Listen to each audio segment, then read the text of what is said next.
Hello అండి, నేను doctor Manoj చక్రవర్తి. నేను సీనియర్ ఆర్థోపెడిక్ సర్జన్ లాగా యశోద హాస్పిటల్లో పనిచేస్తున్నానండి.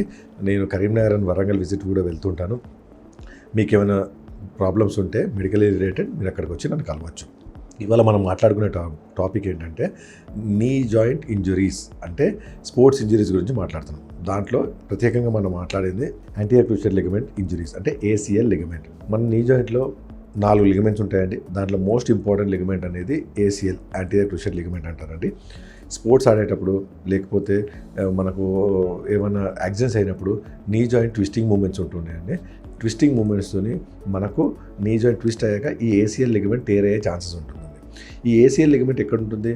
తొడ ఎముక, కాళ్ళ ఎముక మధ్యలో ఒక వారధిలాగా, ఒక బ్రిడ్జ్ లాగా ఇది ఉంటుందండి. ఇది చాలా ఇంపార్టెంట్.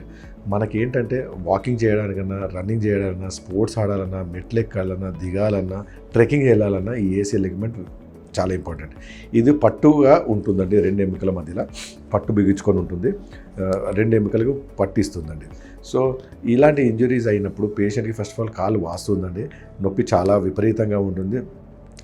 నడవడం కష్టమైపోతుంది. ఇలాంటి పేషెంట్స్కి ఫస్ట్ మా దగ్గర రాగానే మేము నీ బ్రేస్ లేకపోతే నీ క్యాప్ ఇస్తూ ఉంటామండి. Plus ice పెట్టమంటాం. ఐస్తో కొంచెం పెయిన్ అండ్ స్వెల్లింగ్ కూడా తగ్గుతుంది. కావాలంటే కొన్ని పెయిన్ కిల్లర్ జెల్స్ ప్లస్ వాపు తగ్గడానికి మాత్రలు ఇనిషియల్గా ఇస్తామండి. తర్వాత మేము అవసరం ఉంటే కొంచెం ఫిజియోథెరపీ కూడా వెళ్ళమంటాం. ఫిజియోథెరపీలో 2 రకాలు ఉంటాయి సార్. ఒకటి ఏంటంటే నీ బెండింగ్, ఒకటి అల్ట్రాసౌండ్ లేకపోతే IFT ఇలాంటివి చేస్తే మనకు పెయిన్ అండ్ స్వెల్లింగ్ తగ్గొచ్చు. నీ బ్రేస్ ఇలాంటిది ఒక 4 to 6 వీక్స్ చేస్తామండి. సో మేము కొన్ని క్లినికల్ టెస్ట్ చేస్తాము. దాంతో ACL టేర్ అయిందా లేదా తెలుస్తుంది. వీటి కన్ఫర్మేషన్ కోసం మేము MRI చేస్తాం. MRIలో మాకేం తెలుస్తుందంటే పూర్తిగా టేర్ అయిందా, కొంచెం టేర్ అయింది, ఇక్కడ తొడవైపు టేర్ అయిందా, కాలువైపు టేర్ అయిందా మనకు తెలుస్తుందండి. సో దాంతో మేము నెక్స్ట్ ట్రీట్మెంట్ ఏందో చెప్తామండి. సో 4 to 6 వీక్స్ వరకు అయితే సర్జరీ చేయకపోవడం బెటర్.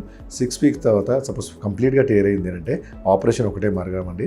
మనకు ట్యాబ్లెట్స్తో కానివ్వండి, లేకపోతే పట్టీలతో కానివ్వండి, లేకపోతే ఫిజియోథెరపీతో కానివ్వండి, ఆ లిగమెంట్ టేర్ అయిన లిగమెంట్ మాత్రం అతకదు. కంపల్సరీ సర్జరీయే చేయాలండి.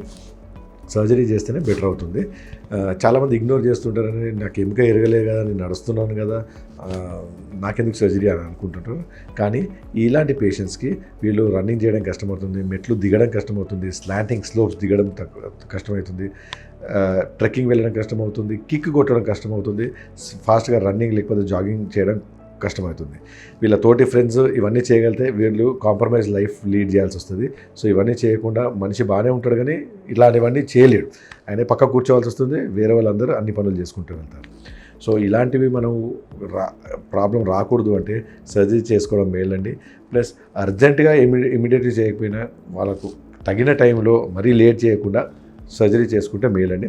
సర్జరీ కూడా మనం ఆర్థోస్కోపీ పద్ధతిలో, అంటే మైక్రోస్కోప్ లాంటి దాంతో మనం కీహోల్ సర్జరీ చేస్తామండి. దాంతో పేషెంట్ నెక్స్ట్ డేనే వాకింగ్ చేయొచ్చు, నెక్స్ట్ డేనే మెట్లు ఎక్కొచ్చు, అన్ని పనులు యథావిధిగా నెక్స్ట్ డేనే చేయొచ్చు అండి. బెడ్ రెస్ట్ అనే కాన్సెప్ట్ లేదు. నిదానిగా మెల్లగా మనము కాలు మడవడం అవన్నీ స్టార్ట్ చేశాక 4 to 6 వీక్స్లో పేషెంట్ బెటర్ అయిపోతారండి. ఫిజియోథెరపీ చాలా ఇంపార్టెంట్.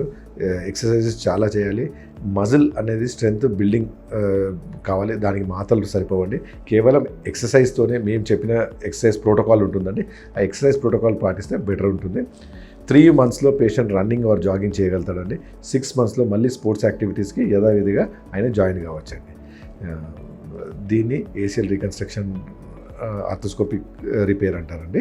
సో ఇది చేయించుకుంటే పేషెంట్ బెటర్ అవుతారండి. ఇది మోస్ట్లీ యంగ్స్టర్స్లో జరుగుతుంది. వెరీ ఫ్యూ ఎల్డర్లీ పేషెంట్స్లో జరుగుతాయండి. Thank you.